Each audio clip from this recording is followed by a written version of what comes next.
arranca Bonifacio Sánchez, que nació en el año 1959, en un pequeño pueblo de Salamanca. Mi padre, que había sido alcalde, el último alcalde republicano de este pueblo, Francisco Sánchez, Kiko Solano, conocido como Kiko Solano, digamos que es mi maestro desde el principio. Yo mis recuerdos de mi padre, que conviví con él hasta los 16 años, pues son siempre de una persona muy inquieta políticamente. Desde luego, maldito en el pueblo, un pueblo pequeño de 3.000 habitantes, pues era una persona que estaba apestada, ¿no?, en los años de la dictadura.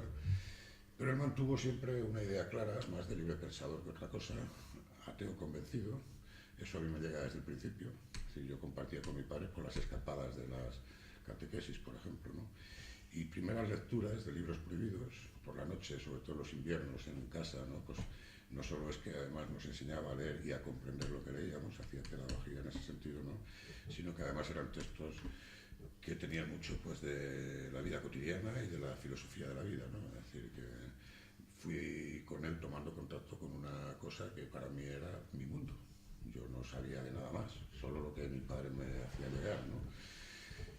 Mi padre muere cuando yo tengo 16 años, es decir, en el año 76, y al poco tiempo de morir él, pues a mí aquello me agobiaba, ¿no? En un pequeño pueblo yo no podía estar allí, me vine a Madrid. Y entro en contacto. Al llegar a Madrid, yo busco una organización republicana. Yo había mamado el republicanismo por parte de mi padre, yo no tenía otra referencia más que esa. Yo aquello no me gustaba, lo que yo veía, ¿no? Y cuando llego a Madrid, pues entro en contacto, pues primero con gente del PSOE, luego busco PC y tal. Y claro, es aquel año 77, 78, 77, cuando ya hay movimientos tanto del PC descaradamente como por parte del PSOE en sus inicios, ¿no?, monárquicos, ¿no? Yo no me gusta lo que estoy viendo, no me gustan, pues, la propaganda que veo de ellos, ¿no? Miro atentamente y un buen día me encuentro en Carabanchel, en una fiesta de Carabanchel, pues una caseta de un partido político que me gustó, porque lo primero que veo fue la bandera republicana, ¿no? Y luego, pues, propaganda y tal, que me llamó la atención, y era el PCML, el Partido Comunista de España marxista-leninista, ¿no? Y bueno, pues yo en aquel momento me organicé directamente, es decir, empecé a verme con la gente de Carabanchel y de Usera. Yo vivía en Usera, trabajaba de camarero en el Hotel Praga, estuve 4 años trabajando allí de camarero, ¿no? Y bueno, pues ya digo que me convence. Veo que lo central de la propaganda y de las posiciones de este partido es al final de la época del FRAC, ¿no? Está muy, digamos, marcado todo por la trayectoria del FRAC, de los recientes fusilamientos del 75, habían pasado 2 años, ¿no?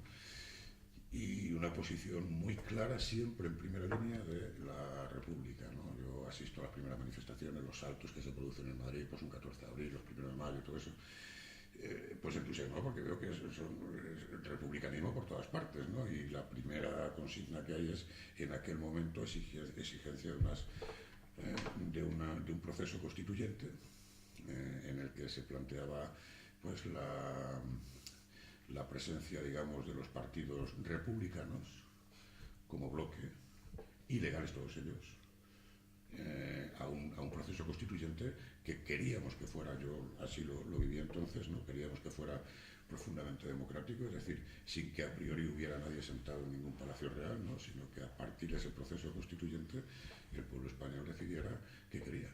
Y luego, pues si había que sentar a un rey en su sitio, pues abriríamos, ¿no? Ya digo, vivo aquello con toda la pasión, además, de los 17, 18 años, ¿no? Y me incorporo además de inmediato a...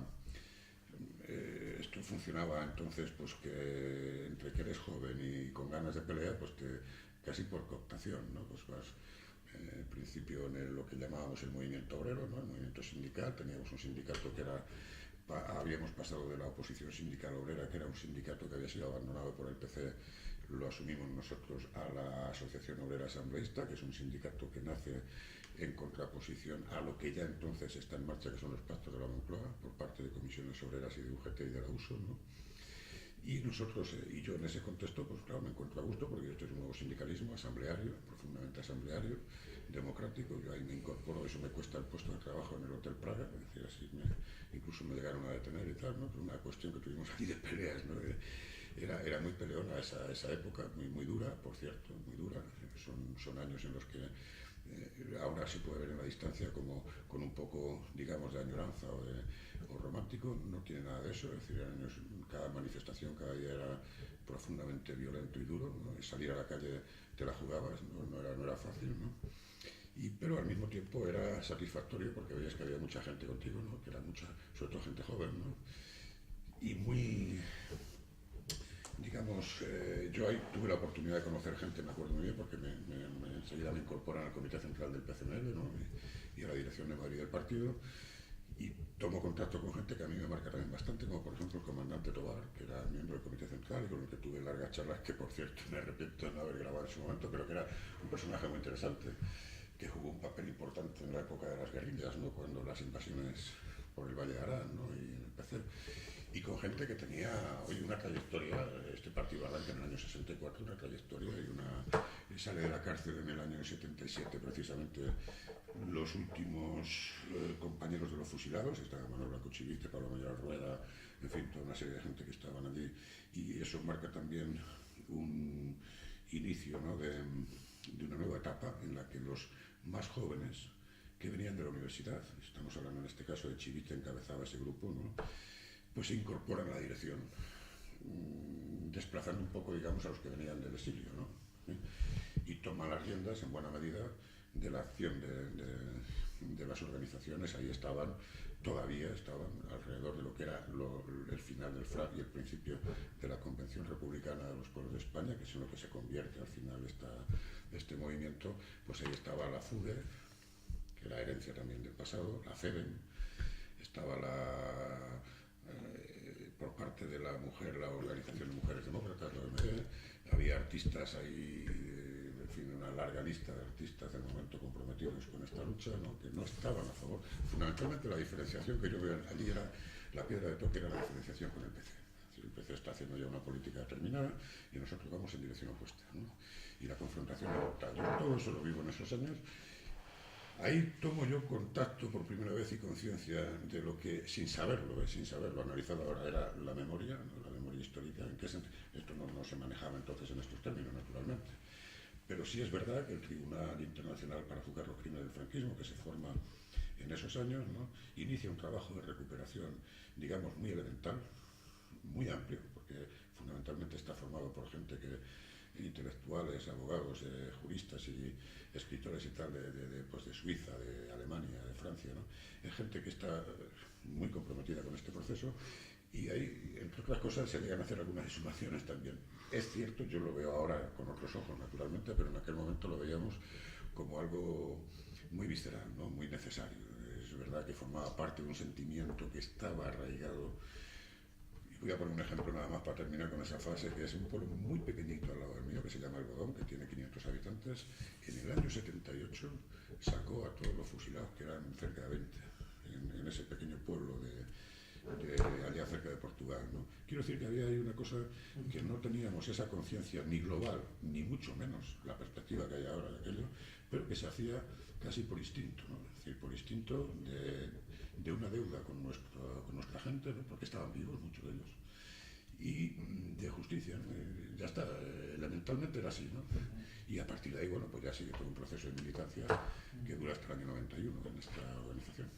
La disputa, además, es decir, para nosotros, por ejemplo, sacar las banderas, yo os pongo una imagen gráfica, un salto, pongamos en 4 caminos, ¿no? Un salto en 4 caminos con cualquier motivo que fuera, es decir, daba igual que fuera una fecha emblemática o que fuera, pues, uno de los muchos asesinatos que hubo en esa época. Yo me acuerdo el de José Luis Emilio, ¿no? Que fue posterior, o el de Patiño, o de tantos y tantos, ¿no? Eso provocaba que al día siguiente de inmediato hubiera respuesta a la calle, y eso era en forma de saltos. Es decir, ¿y el salto cómo se hacía? Pues alguien llevaba en un chaquetón una bandera republicana, sacaba la bandera republicana, y ese era el punto de que todo el mundo saliera a la calle, a la aparición de la bandera republicana por parte de dos espontáneos, ¿no? Entonces toda la gente que estaba previsto que saltaba una vez que aparecía la bandera republicana. Pero más allá de eso, nuestra confrontación entre las fuerzas políticas, ¿no? Pues la presencia de la bandera republicana, yo recuerdo un mitin en la plaza de Vista Alegre, en la plaza de Toros de Vista Alegre, donde nuestros militantes, cuando sacaron la bandera del PC, con Santiago Carrillo y Dolores Ibarruri, cuando sacaron la bandera republicana en ese mitin de Vista Alegre, el servicio de orden los echó violentamente a hostias, hablando en plata. esto era así, es decir, nosotros sí salíamos un 1 de mayo. En el recorrido que había entonces era el Escalestri de Atocha, era un lugar donde nosotros siempre colocábamos las banderas, ahí y en la Fuente de las Cibeles. Suponía el enfrentamiento con los servicios de orden de las manifestaciones brutal, nos arrebataban las banderas, no era la policía, eran los propios servicios de orden de los partidos y sindicatos mayoritarios, ¿no? Esto era así, es decir, y por cierto, y siempre íbamos, eso sí tengo que decirlo, y no es ninguna pedantería, lo seguro, solos. Es decir, ahora se habla mucho del PT, la ORT, la Liga, el MZ, solos. Ya está, no había más. Porque Arde, Izquierda Republicana, pues apenas tenían presencia política en ese momento. Luego llegamos a tener con ellos acuerdos electorales incluso, pero en ese momento apenas. El PCML, para empezar, es la organización, digamos, en el concepto que había entonces de partido leninista, era la vanguardia, ¿no? La vanguardia quiere decir que es un partido de cuadros, no es un partido de masas. Huíamos además del concepto de partido de masas, queríamos que fuera un partido dirigente, y en torno a ese partido, o alrededor de ese partido, bajo la influencia de ese partido, hay lo que llamábamos las organizaciones de masas.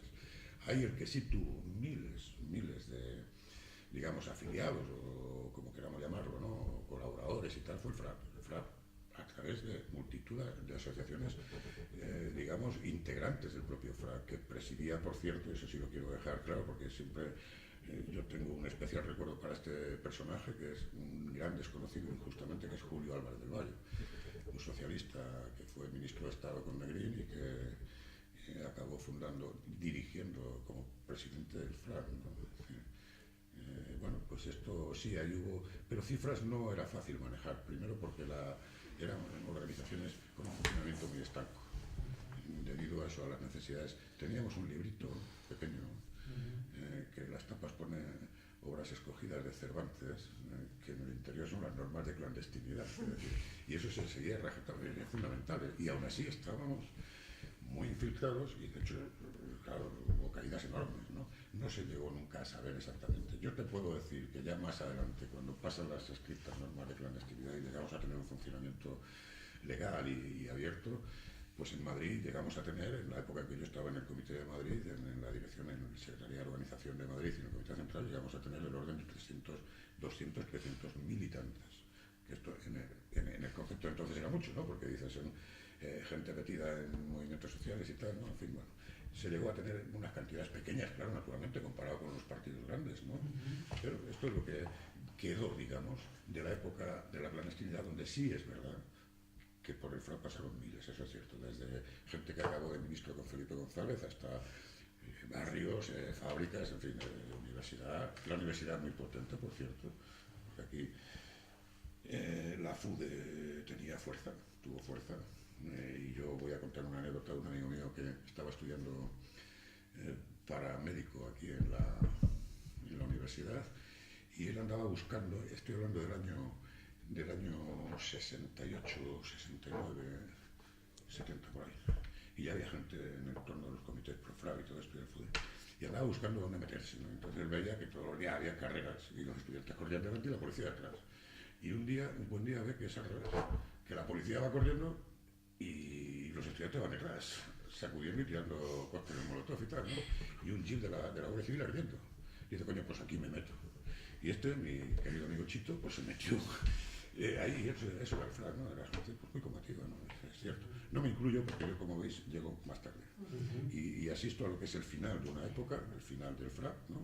Y el comienzo de otra época, que es la Convención Republicana del Pueblo de España, que finalmente intenta seguir con ese nivel de influencia, pero finalmente pues no lo consigue, y hoy ya pues sabemos cuál ha sido el proceso. Cuando el PSOE pierde las elecciones en el año 96, digamos que un poco por reacción, ¿no? Y bueno, yo estoy fuera ya de todo, yo cuando me voy de militante, yo me marcho en el año 91, bueno, pues por mil razones, entre otras cosas, porque bueno, estos partidos al final van derivando en la medida que van perdiendo cada vez más militancia y más peso y tal, bueno, derivan en unas dinámicas muy cerradas, ¿no? Muy sectarias, y lo digo con todo el cariño y sabiendo que estoy orgulloso de esa militancia, pero llega un momento que ya no me encuentro de gusto, lo marcho y ya está, y da la casualidad que al año siguiente es, digamos, la puntilla final, el PCML desaparece al año siguiente, el año 92, y es Manolo Blanco Chivite precisamente el que da ese paso, ¿no? Yo estoy con él en todo momento ahí en ese proceso.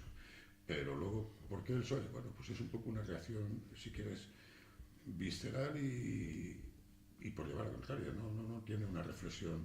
Y porque conozco gente, además del PSOE, es cierto, gente que está conmigo, además, que está en el PSOE, gente con la que puedo trabajar a gusto, en mi barrio, que entonces era Entrevías, ¿no? Y, bueno, pues, y ahí estoy, bueno, pues un poco, digamos, de Pepito Grillo, tampoco nunca fue a más la cosa, ¿no? Ha sido una militancia, más que una militancia, ha sido una afiliación testimonial, sinceramente. ¿En la que me he encontrado a gusto? Pues sí, me he encontrado a gusto porque he tenido gente con la que trabajo muy a gusto. Eso recaló luego en un pueblo de la Sierra, en Robledo de Chabela, donde hemos tenido una experiencia que duró 4 años, que fue muy interesante, una experiencia de funcionamiento diferente. Montamos una estructura nueva. Ahí al Partido Socialista lo hacemos pasar de 8 militantes a 137, ¿no? Durante 4 años hicimos pues, actos públicos, en fin, hicimos participar a la gente, llegamos a tener, es verdad, un nivel de afiliación el más alto como mínimo de la Comunidad de Madrid, el 3% de la población. Estuvo bien, fue una experiencia bonita que finalmente murió porque tenía que morir, porque el partido no lo permitió y lo cercenó, expulsó a los concejales, a la mitad de la militancia que estábamos ahí, la echaron y yo, bueno, pues eso fue, digamos, la parte final de esa experiencia.